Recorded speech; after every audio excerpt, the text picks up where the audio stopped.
Metals, non metals గురించి మాట్లాడితే metals యొక్క ప్రాపర్టీస్, తర్వాత ఫిజికల్ ప్రాపర్టీస్లో లస్టర్ అదే మెటల్స్కి ఏ విధంగా ఉంటుంది, నాన్ మెటల్స్కి ఏ విధంగా ఉంటుంది, హార్డ్నెస్, తర్వాత స్టేటు, మలయబిలిటీ, తర్వాత డక్టిలిటీ, కెమికల్ ప్రాపర్టీస్ అన్నమాట.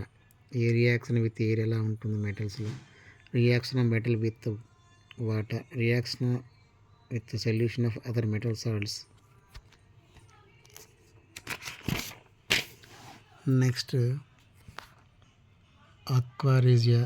అదేవిధంగా chemical properties of non metal తీసుకున్నట్లయితే విత్ ఆక్సిజన్ ఎలా ఉంటుంది, non metal oxide, non metal reaction with chlorine ఎలా ఉంటుంది, అయానిక్ కాంపౌండ్స్ అంటే వాటి ప్రాపర్టీస్.